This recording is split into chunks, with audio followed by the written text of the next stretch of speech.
What's up, everybody? This is the Blades and EDC channel, and my name is Jamie. And in this video, I'm going to go over 5 budget knives that I would highly recommend to anyone. And budget for me would be $50 or less. So let's get started. The first knife on the list is the Sixleaf SL-11. Sixleaf is a newer knife brand, but they are made by Tucson, who is very well known and makes fantastic knives. This knife here is a rattlesnake design, who designs many knives for Tucson. This knife is super fidgety. It is a front flipper primarily, but it does have a thumb stud. Let's go over some specs on it real quick. The overall length of this knife is 7.2 inches. The blade length is 3.15 inches. The blade thickness is 90 thousandths. It is D2 steel. It's a flat ground blade. Weighs 3.7 ounces. It is on caged ceramic ball bearings, and it costs $36. And the action is freaking fantastic. If you are new to front flippers or not good at front flipping, this knife is a good one to get and to learn with. It is stupid easy to front flip, as you can see. And I'm not a good front flipper. I'm terrible at it. This knife makes me look like I know what I'm doing, when, trust me, I don't know what I'm doing. I can't tell you how many times. Well, let's grab this. The Feist. I suck at front flipping, but this one with this little unicorn horn, as my daughter calls it, that's what she called it. It makes it super easy to deploy. Gives you a lot of leverage, and besides the action, the knife cuts great. It feels great in hand. The pocket clip is not reversible. It is right hand carry only. So there is that if you're a lefty. But other than that, this knife is great. I love it. For 36 bucks, this thing is freaking fantastic. All right, let's move on to the next one. Next up is the Syncut Bronte. It is another front flipper, but this one does have a fuller, so you can spidey flick it, and you can also thumb flick it, although thumb flicking this one is tricky at best. It's hard for me to get my thumb in there to do it. I can do it, but spidey flick is much better, and the top or front flipping is fantastic. You can do the knuckle roll and all that good stuff. Let's go over the specs of this one real quick. The overall length of this one is a 7.8 inches. Blade length is 3.38 inches. Blade width is 120 thousandths, or thickness, I should say. The steel is 9CR 18 MOV. It's a flat ground blade. Weighs 3.15 inches and is on ceramic cage ball bearings. The price of this one is $50, and there are 4 different options. This one with G10 and a coated blade. There's another G10 version in a different color, and 2 micarta versions. This is the only version that has the coated blade. The rest of them are stonewash blades. And with this sheep's foot Warncliffe blade, it's fantastic. This thing goes through cardboard and stuff like it's not there, and with the tip piercing is fantastic. Great knife. Love this knife. During my carry of this knife for 2 weeks before I reviewed it, I fell in love with it. When that 2 weeks came to an end, I didn't want to put it down. So, alright, let's move on to the next one. The next one is a knife that has become a staple in the knife community, recommended by everyone. Probably the most well-known, most recommended budget knife on the planet, the QSP Penguin. It is silky smooth, and it gets better with time. The more you deploy this blade, the better this knife gets. And this is the only knife on the list that's on copper washers. The rest of them are all on bearings, but these copper washers on this knife, I swear this knife feels better than all the other knives. It feels, the way I describe it is, when you buy a new phone, whether it's an iPhone or Android phone, and you first peel that plastic off the screen, and you touch that screen, and it's like silky smooth. I don't know how to really say it, but that's how these washers feel. It feels like this thing is sliding on that phone screen. It is so good. It is so good. It's so good that I have 3 of these, 2 premium versions and this budget version. This is the first one I got, and due to this one I bought a couple others. The premium versions are on washer or on bearings, but they feel just as good as this one on washers. This thing is fantastic, and when the Caviso, I think it's called Caviso, I think that's how you spell it, when they have more of the Mokutai versions in stock, I will be getting my 4th Penguin. Alright, let's go over the specs on this one real quick. Overall length of this knife is just a hair over 7 inches. Overall blade length is a hair over 3 inches. It is also 120 thousandths thick. D2 steel, flat ground blade, weighs 3.14 ounces, and this version costs $32.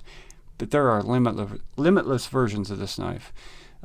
Many versions that are $30-some, and then you can step up to about 50 with bronze, with frame lock with bronze or copper, and then you can go up even higher with like frag titanium or smooth titanium with 154 cm steel.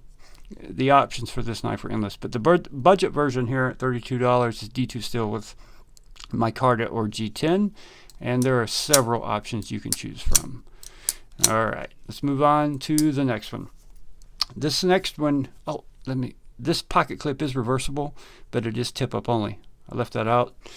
And with the Bronte, the pocket clip is reversible also, tip up only. The next knife on the list is the largest knife on the list and the heaviest knife on the list. This is the Petrified Fish PF929. This is more of a hard work knife, more of a hard user. It's thicker, it's beefier. The blade stock is thicker, it's heavier, it feels more substantial in your hand. This is a knife that you could do much more with than a lot of the other knives. But this knife is so smooth. The action on it is fantastic. The flipper is great. The detent is great. All these knives have great detents, by the way. The reverse flick is fantastic. Thumb flick is fantastic. And that blade shape and blade geometry, this thing cuts like a dream. Alright, let's go over specs on this one real quick. Overall length on this one is 8.4 inches. Blade length is 3.5 inches. Blade thickness is 130 thousandths. Weight is 5.5 ounces. D2 steel. It's a flat grind again. It's on ceramic cage ball bearings, and this one costs $36. And there are several options of this knife, but those options are all pretty much the same steel, same everything. You just have different color options. You can get different color G10. You can get different finishes on the blade, but everything else is the same.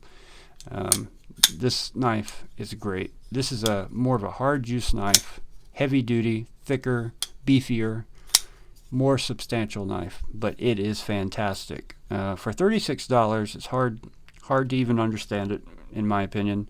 It's really good. The action, as you can see, fantastic. Alright, let's move on to the last one on the list. Last but not least is the Civivi Backlash. Alright, first thing I have to point out, it does not come with thumb stud. This is a quick stud that I put on it because I like having multiple deployment options. It only comes as a flipper. But that flipper action is great. I have a couple of these. I have this one, and then I also have one in Damascus, which I also put a thumb stud on. And the action on these knives is so good. I mean, Civivi, they're killing it. Civivi is made by We, and also, just so you know, Syncut is also made by We Civivi. This knife in hand feels fantastic. It's really good. It does have a reversible clip, and it is tip up only, And this knife is it's just really, really good. So good that I have 2 of them, and I plan to keep 2 of them. Let's go over the specs on this one real quick. Overall length is 8.1 inches. Blade length is 3.5 inches, same as the Petrified Fish. Blade thickness is 120 thousandths. It's 9CR 18 MOV steel. This is the only hollow ground blade on the list, and that hollow grind does make a difference. It makes it much more slicey. It goes into things with ease, especially without this thumb stud. Just the way it comes when there's nothing to get in your way, this thing cuts beautifully. The thumb stud downside to that is that it can get in the way when you're cutting things, so consider that if you are going to put a thumb stud on your knife. But once you get comfortable with it and you know where that thumb stud is and you feel it, you can avoid it. So